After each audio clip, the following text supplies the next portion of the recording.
Ce samedi 9 août 2025, aux confins de l'Essonne, un adolescent de 17 ans fauché par une voiture de police. Une course-poursuite née d'un simple refus d'obtempérer qui se transforme en drame national. 36 morts depuis 2017, 36 noms effacés par la vitesse, la peur et des décisions prises en une fraction de seconde. Ce matin-là, l'histoire bascule. Il est 4h45 du matin, samedi 9 août 2025. La ville dort encore. Les lampadaires projettent une lumière orangée sur les trottoirs vides. À Châtenay-Malabry, un habitant entend un bruit métallique. Il sort et voit deux hommes. Il soulève une moto, la charge dans un utilitaire blanc. Le vol est en cours. L'homme alerte la police qui transmet le signalement. Quelques minutes plus tard, une patrouille repère un véhicule correspondant. Deux hommes à l'intérieur. Les policiers ordonnent l'arrêt, mais le conducteur appuie sur l'accélérateur. La course commence.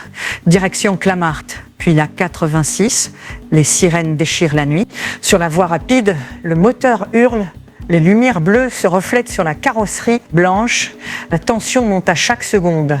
Après 15 km de fuite, la camionnette ralentit puis s'arrête à Bièvre, portière ouverte. Les deux hommes s'élancent à pied. L'adrénaline, le souffle court devant eux. La N118, 4 voies, des voitures qui filent à plus de 100 km/h. L'adolescent, 17 ans, décide de traverser. À cet instant, un véhicule de police arrive sur la voie. Le conducteur freine brutalement, mais la distance est trop courte. L'impact est violent, métallique, irréversible. Le corps est projeté au sol. Le silence tombe. Les secours arrivent en urgence. Massage cardiaque, oxygène. Mais à 5h45, la mort est déclarée. 3 policiers choqués et blessés sont transportés à l'hôpital. Dans les minutes qui suivent, l'inspection générale de la police nationale est saisie. La CRS autoroutière et le commissariat de Clamart lancent les premières auditions. Le deuxième suspect est arrêté, sans violence, placé en garde à vue. Sur les réseaux sociaux, les réactions explosent. Les uns accusent la police d'avoir pris un risque inutile. D'autres dénoncent des fuyards inconscients qui ont mis en danger la vie d'autrui. Les syndicats policiers défendent l'intervention, rappelant que refuser d'obtempérer, c'est défier l'autorité et mettre des vies en péril. Mais la fracture de l'opinion est nette et profonde. Dans les couloirs de l'Assemblée nationale, certains députés réclament un débat sur les courses-poursuites. Faut-il les limiter? Faut-il modifier la loi? La question ressurgit, brûlante, chaque fois qu'un drame éclate. Responsabilité.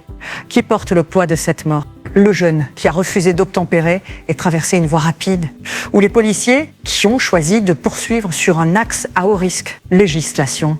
Depuis 2017, l'article 435.1 du Code de la sécurité intérieure encadre les refus d'obtempérer, mais il ne précise pas toujours comment et où une poursuite doit s'arrêter.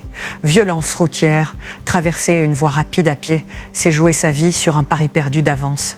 En 2 secondes, tout peut basculer. Chiffre, 36 morts depuis 2017, dont 5 abattus par balle, les autres tués dans des chocs ou des pertes de contrôle.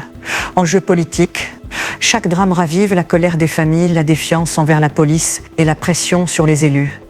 Entre sécurité publique et sécurité des fuyards, la ligne est mince, parfois trop mince. Alors, combien de morts faudra-t-il avant de repenser les courses-poursuites? Combien d'adolescents fauchés avant que loi et pratique changent? Ce 9 août 2025, l'Essonne pleure et nous sommes tous interpellés. Quel sera le prochain nom sur cette liste? C'était Monde Plus, l'actualité mondiale, sans filtre. Abonne-toi pour plus de vidéos d'actualité.